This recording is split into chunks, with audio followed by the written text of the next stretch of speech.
வணக்கம் நண்பர்களே, welcome to my channel CCF. IPL updates குள்ள போவோம். ஹாரி ப்ரூக் வந்து பாத்தீங்கன்னா 2வது முறையா இந்த ஒரு பர்டிகுலர் ஐபிஎல் இருந்து விலகி இருக்காரு. இதுக்காக தான் பிசிசி வந்து பாத்தீங்கன்னா ஸ்ட்ரிக்டான ஒரு ரூல்ஸை கொண்டு வந்தாங்க. எவனாவது டீம்ல செலக்ட் பண்ணதுக்கு அப்புறமா வித்ரா பண்ணீங்கன்னா அவனை காலிடா, நீங்க அடுத்த 2 வருஷத்துக்கு நீங்க பேன்றான்னு. அதனால பாத்தீங்கன்னா மோஸ்ட் ஹாரி ப்ரூக் வந்து பாத்தீங்கன்னா அந்த 2 இயர் பேனை ஃபேஸ் தான் பண்ண போறாரு. டெல்லி கொஞ்சம் காண்டாவாங்க, 2 முறையும் இவனை நம்பி எடுத்தோமேடா, கடைசியில காலவாரிட்டானு சொல்லிட்டு. பட் நான் பர்சனலா என்ன ஃபீல் பண்ணுவேன்னா, ஹாரி ப்ரூக் அந்த அளவுக்கு ஒன்னும் பயங்கரமான பிளேயர் கிடையாதுங்க அகைன்ஸ்ட் ஸ்பின்.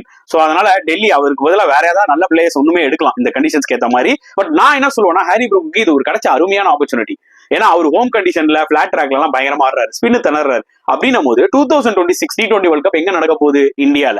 இந்த 2025 ஐபிஎல் வந்து பாத்தீங்கன்னா அதுக்கு ஒரு மிகப்பெரிய பிராக்டிஸா நினைச்சு இவரு ஃபுல் எடிஷன் விளையாடி இருந்தாருன்னா ஓரளவுக்கு அவருக்கு ஐடியா கிடைச்சிருக்கும். ஓகே, வருண் சக்கரவர்த்தி விளையாடுவாரு, குல்தீப் யாதவ் விளையாடுவாரு, ஜடேஜா விளையாடுவாரு. இந்த பிளேயர்ஸ் எல்லாம் விளையாடும் போது கண்டிப்பா லேர்ன் பண்ணிருக்கலாம். ஆனா தலைவன் அந்த ஹார்ட் ஒர்க் பண்ண ரெடியா இல்ல போல இருக்கு. வச்சு செய்ய தான் போறாங்க திருப்பி.